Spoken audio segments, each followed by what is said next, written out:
Bonjour et bienvenue sur Testcars, je suis très heureux de vous retrouver pour une nouvelle vidéo avec ALC, la toute nouvelle Honda Africa Twin Adventure Sport. On va commencer par quelques chiffres et puis ensuite je vous parlerai de quelques éléments importants et notamment de certains qui la différencient de la version standard et ensuite on ira rouler. C'est parti! Au niveau des dimensions, on est sur 2,30 m de long, 96 cm de large, 1,47 m de hauteur. L'empattement, lui, il est de 1,57 m. La garde au sol, elle est de 220 mm, ça c'est super important pour un trail. Ensuite, au niveau moteur, c'est toujours un bloc qui délivre 75 kW, soit environ 102 chevaux, 112 Nm de couple à 5500 tours minute. Alors côté consommation, sachez que j'ai parcouru déjà à peu près 200 km, donc très exactement 192 km, sur autoroute belge, donc limitée à 120 km/h. Vitesse moyenne 99, consommation de 4,9 litres. Pourquoi cette vitesse? Eh bien c'est très simple, puisqu'il y avait beaucoup de zones de travaux. En même temps, une E411, une autoroute E411 sans travaux en Belgique, ce n'est pas vraiment une E411. Et ce que je voulais surtout dire, c'est qu'en fait la consommation est celle qui est donnée par le constructeur. Ça c'est assez rare pour être souligné. Et je vous propose maintenant qu'on passe au design. Dernier petit détail que j'ai oublié avant de passer au design, le poids de la machine. Donc là on est sur 253 kg, puisque c'est une version équipée d'une boîte DCT, qui veut dire Dual Clutch Transmission. Concrètement, c'est comme si on parlait d'une boîte automatique dans l'univers automobile. La boîte méca, elle, ne pèse que 10 kg de moins. Et petite parenthèse, j'adore cette boîte DCT que j'ai déjà pu rouler à titre privé sur un XADV.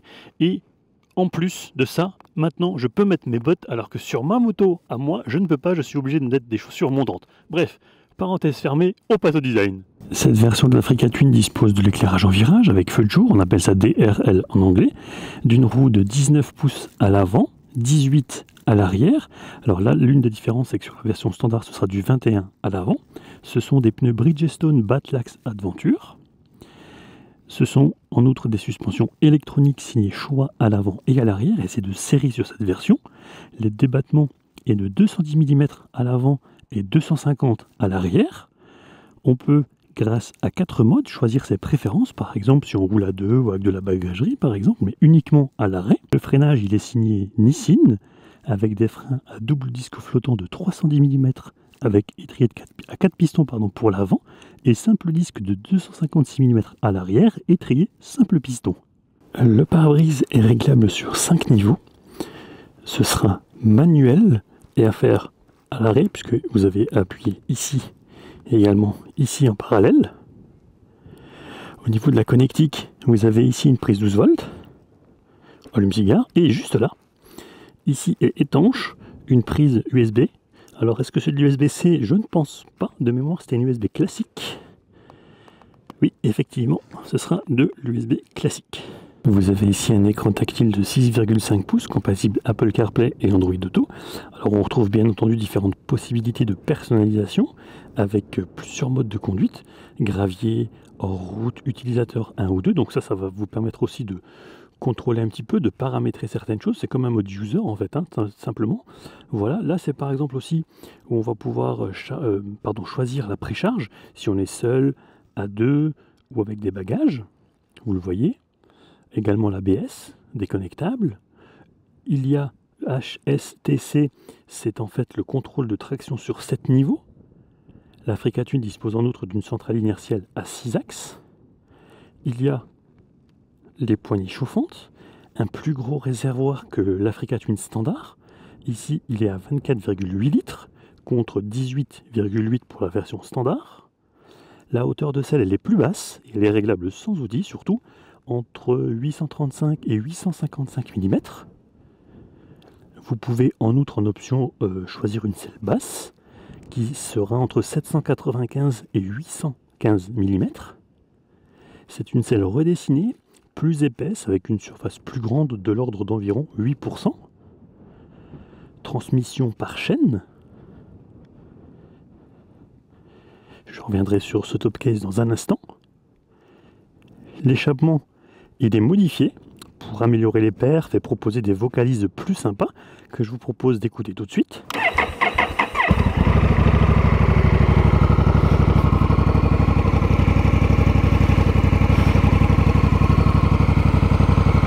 Le moteur moteur étant chaud, je vais mettre un petit peu de gaz.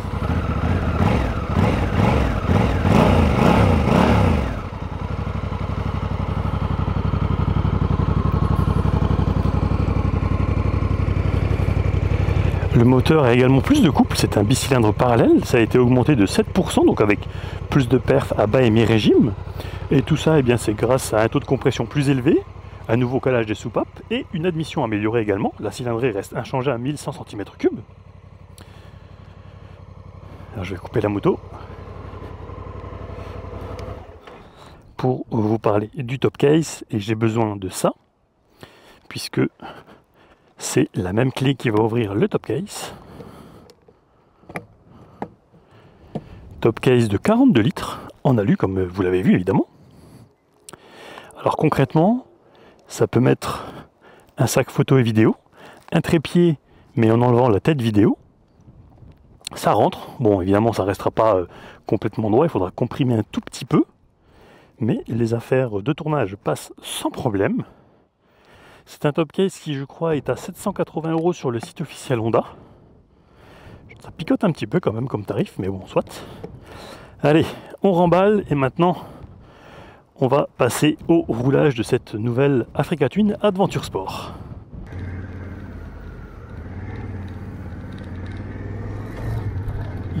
Hyper maniable en ville, ça c'est vraiment un régal, grâce évidemment à cette roue de 19 pouces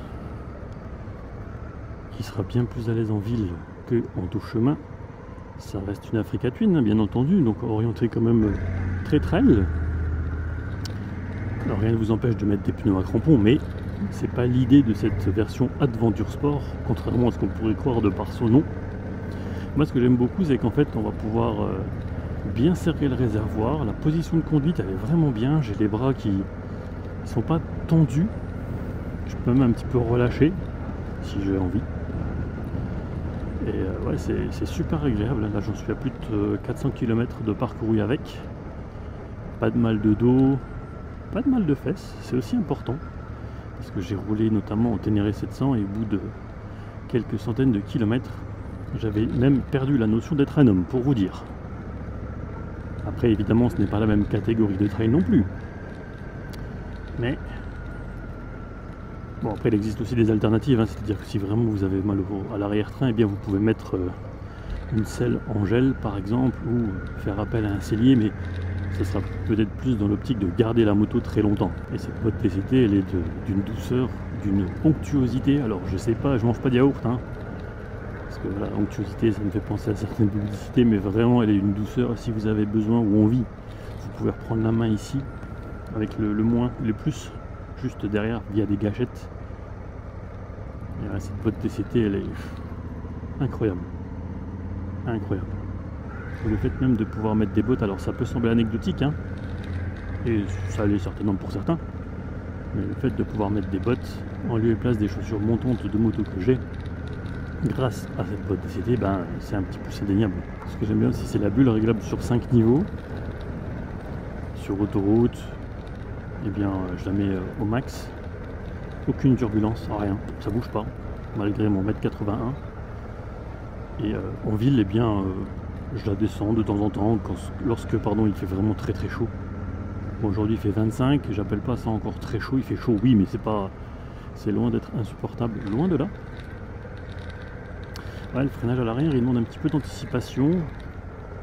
Alors au début j'ai trouvé un petit peu spongieux, et au fur et à mesure des kilomètres, eh bien on s'y fait en fait, on s'y fait très bien. Le freinage à l'avant il est très efficace, malgré le poids de la bête, hein. La bête elle fait quand même 253 kg je crois de mémoire. Bon là il y a plus une vingtaine de litres de carburant, parce que je viens de le refaire, le plein. C'est une machine pour faire des road trips, des parcours au long cours, grâce notamment au régulateur de vitesse. J'aurais bien aimé le soir ou la nuit des commodos rétro-éclairés, mais bon, voilà, ça c'est du détail. Au niveau ergonomie, comment dire, alors les clients vous diront qu'ils s'y font. Moi j'ai eu un XADV à titre privé, j'ai eu du mal parce qu'il y avait vraiment pas mal de commodos, et là j'ai presque l'impression qu'à gauche c'est une usine à gaz quoi. Alors, est-ce que j'exagère? Peut-être un peu. La personne qui m'a prêté la moto m'a dit que c'était hyper simple une fois qu'on s'y fait. Oui, bah c'est clair, c'est logique. Mais bon, moi j'ai, même sur ma bécane actuelle, alors certes elle est un petit peu plus âgée, hein, elle est de 2018 la mienne, mais c'est d'une simplicité, tout tombe sous la main. Alors j'ai pas non plus d'écran, hein, enfin si, j'ai un petit retour d'écran mais très petit comparé à celui-ci, qui d'ailleurs répond très bien, même en plein soleil on voit vraiment bien.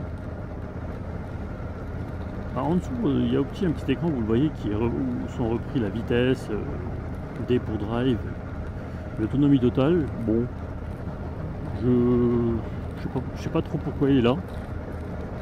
Je veux dire, concrètement, je vois pas trop l'intérêt. Ils auraient peut-être pu mettre une dalle soit plus grande, soit carrément enlever ce truc-là.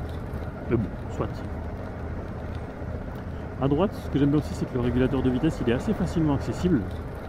Ici, moins et plus, donc on va pouvoir le régler simplement comme ça. Même en ville. Hein. Je vous l'ai dit, mais vous allez pouvoir voilà, la connecter évidemment en Apple CarPlay et Android Auto.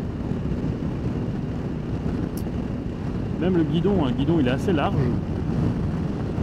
Alors je ne vais pas parler de prise en main, mais disons que pour mon gabarit c'est absolument parfait.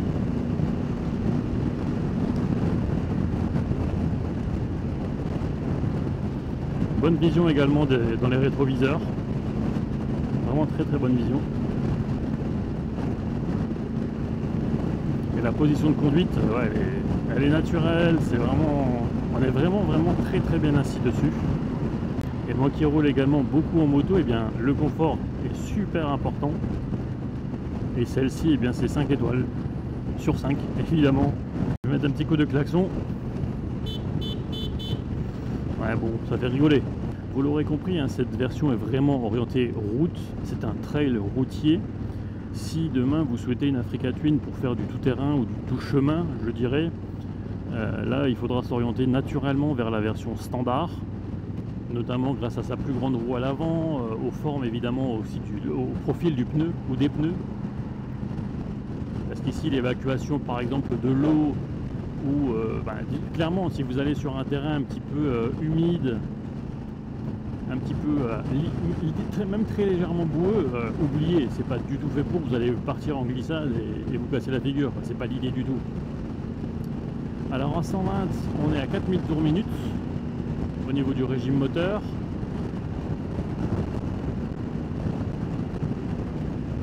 Et ici c'est 130, donc je vais essayer de le mettre à 130 un instant.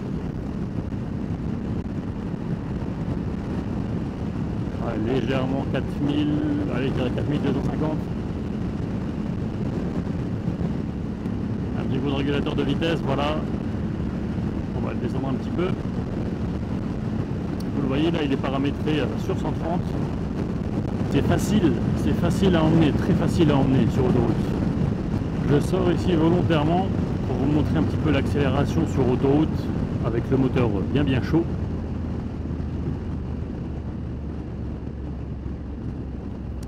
Alors, on va la prendre là-bas, on va la reprendre là-bas la 4. Vous voyez là je suis à 57, 56. Bon, ça, voilà. J'appuie vraiment très légèrement sur la poignée. Alors, j'aurais peut-être dû tourner ici, tant pis. C'est pas grave, on va continuer un petit peu. Là j'ai l'impression quand même qu'elle souffre un petit peu, qu'elle est en sous-régime, alors on va rétrograder. Voilà, le régulateur de vitesse se coupe, évidemment. Voilà, la sonorité est aussi sympa, hein. Je rappelle que le pot, enfin tout ce qui est échappement a été retravaillé. Alors ici, on va tourner à gauche pour faire demi-tour, puis reprendre l'autoroute. Est-ce qu'on peut faire ça? Non, la ligne est blanche.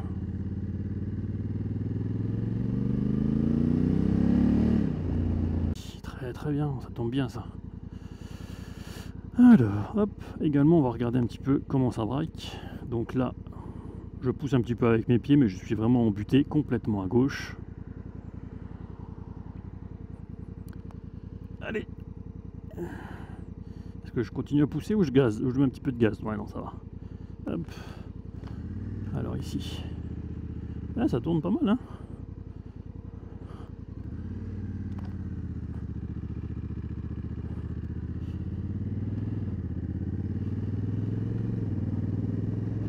Là j'ai les deux pieds bien au sol, ça aussi c'est important. La hauteur de selle, bon là j'ai des bottes qui sont un peu plus épaisses et hautes que mes chaussures montantes, évidemment, donc ça permet vraiment d'être bien installé, bien sur ses appuis.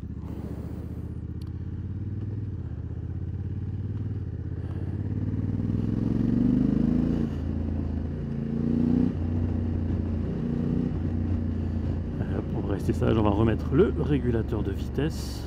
Alors je vais volontairement le mettre assez bas, alors, si j'arrive. Hop.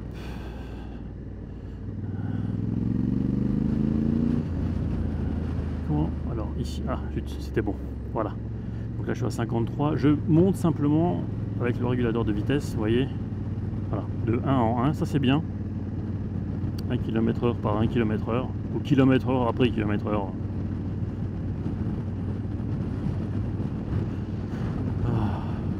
Très belle journée, ça franchement on choisit pas, mais pour essayer une moto c'est juste un régal.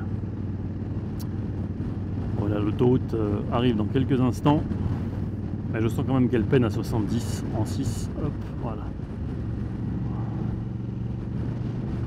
On reprend donc à droite.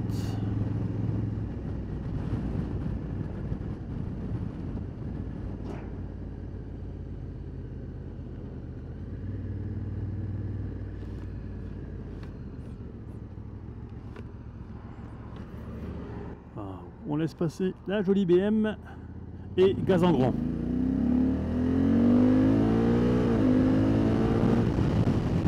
Ah oui, ça tire. Ça tire bien comme il faut même.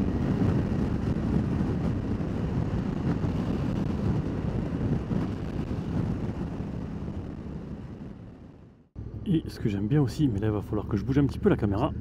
Hop. Alors, est-ce que j'y arrive? C'est que en fait même la position de conduite debout, alors là je sais pas si vous arriverez vraiment bien à voir, voilà, je disais donc même la position de conduite debout est super naturelle. Encore une fois, ça c'est lié évidemment au gabarit de chacun, mais là j'ai les deux mains sur les poignets, je vérifie qu'il n'y ait personne derrière.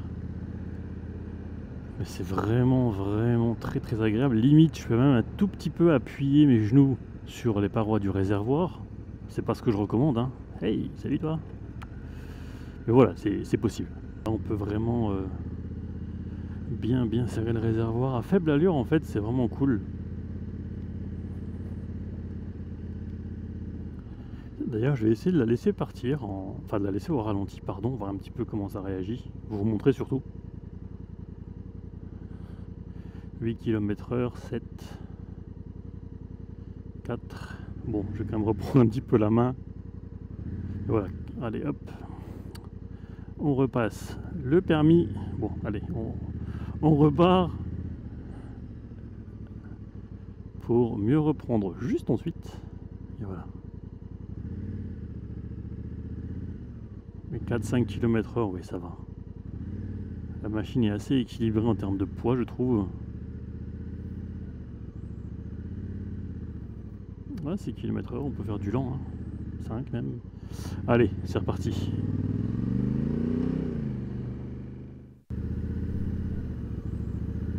Vous l'aurez compris, cette version de l'Africa Twin Adventure Sport est donc plus typée route de par sa roue et les pneus sont différents d'origine, mais je n'ai pas résisté très longtemps à l'idée de l'emmener dans quelques chemins, parfois humides mais toujours à très faible allure. Et même ici, elle se montre rassurante, mais attention, la moindre erreur ne pardonnera pas, à plus forte raison encore si vous roulez dans un environnement détrempé.